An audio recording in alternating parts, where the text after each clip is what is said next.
ಯಾವ ಅತಿವೃಷ್ಟಿ ಮಳೆಯಿಂದ ಎಲ್ಲ ಬೆಳೆಗಳು ಹಾನಿಯಾಗಿ ಒಣಗಿ ಹೋಗಿ ರೈತರ ಕೈಗೆ ಬರದ ಹಾಗೆ ನಾವೆಲ್ಲರೂ ಕಂಗಾಲಾಗಿದಂತ ಈ ಸಮಯದಲ್ಲಿ ಅದರ ಜೊತೆಗೇನೆ ಈ ವರ್ಷ ಬರಬೇಕಾದ ಮಳೆಗಾಲೂ ಕೂಡ ನಮಗೆ ಅರ್ಧ ಮಳೆಗಾಲ ಆದರೂ ಕೂಡ ಕೈಕೊಟ್ಟ ಕಾರಣ ಇವತ್ತಿನ ದಿವಸ ನಾವು ವಿಮಾ ಕಂಪನಿಯವರಿಗೆ ನಾವು ವಿಮೆ ಹಣ ತುಂಬಿದ್ರು ಕೂಡ ಅಲ್ಪ ಮೊತ್ತದ ಮೊದಲನೇ ಕಂತಿನಲ್ಲಿ ಕೊಟ್ಟು ಎರಡನೇ ಕಂತಿನ ಹಣವನ್ನು ಪೂರ್ತಿ ಜೀರೋ ಮಾಡಿ ಇವತ್ತಿನ ದಿವಸ ರೈತರ ಬಾಳು ಬೀದಿಗೆ ತರ್ತಕ್ಕಂತ ವಿಮಾ ಕಂಪನಿಯವರು ಮಾಡಿದಂತ ತಪ್ಪು ನಿರ್ಧಾರಗಳಿಗೆ ಶೀಘ್ರದಲ್ಲೇ ಸರ್ಕಾರ ಇವತ್ತು ಮುತುರ್ಜೋಯಿಸಿ ಪುನರ್ ಪರಿಶೀಲನೆ ಮಾಡಿ ರೈತರಿಗೆ ಯಾವ ಕಂತಿನ ಹಣ ಬರಬೇಕಾಗಿತ್ತು ಎರಡನೇ ಕಂತಿನ ಹಣ ಕೊಡಿಸುವಂತ ವ್ಯವಸ್ಥೆ ಮಾಡಬೇಕು.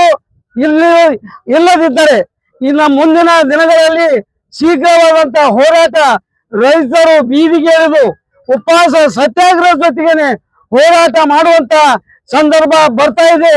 ತಾವು ಈಗ ಕೂಡ ಎಚ್ಚೆತ್ತುಕೊಂಡು ವಿಮಾ ಕಂಪನಿಯವರು ಮಾಡಿದಂತ ತಪ್ಪಿಗೆ ಯಾರು ತಪ್ಪು ಮಾಡಿದ್ದಾರೆ ಮೊದಲೇ ಅವ್ರ ಮೇಲೆ ತಪ್ಪು ಶಿಕ್ಷೆ ಕ್ರಮ ವಹಿಸಬೇಕು.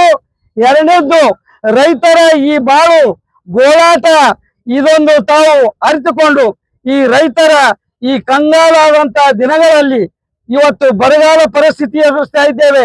ಕೆಲವೇ ದಿವಸ ಮಳೆ ಕೈ ಕೊಟ್ರೆ ಕುಡ್ಲಿಕ್ಕೆ ನೀರು ಸಹಿತ ಸಿಗಲಾರ್ದಂತ ಸಂದರ್ಭ ಬಂದು ನಮ್ಮ ರೈತರಲ್ಲಿ ಇಡೀ ಜನತೆಯಲ್ಲಿ ಬಂದು ಒದಗಿದೆ.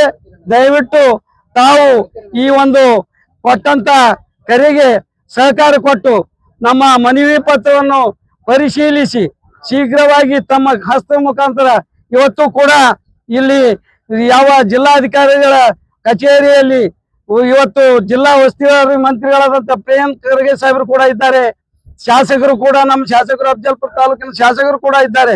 ಇದಕ್ಕೆ ಸಂಬಂಧಪಟ್ಟಂತ ಎಲ್ಲ ಅಧಿಕಾರ ಜೊತೆಗಳಿಗೆ ಚರ್ಚಿಸಿ ನಮ್ಮ ಪರಿಹಾರ ನಮ್ಮ ಬರ್ತಕ್ಕಂತ ಎರಡನೇ ಕಂತಿನ ವಿಮೆ ಶೀಘ್ರವಾಗಿ ಪರಿಶೀಲಿಸಿ ಬಿಡುಗಡೆ ಮಾಡಿಸ್ಬೇಕಂತ ಈ ಸಂದರ್ಭದಲ್ಲಿ ಕೇಳ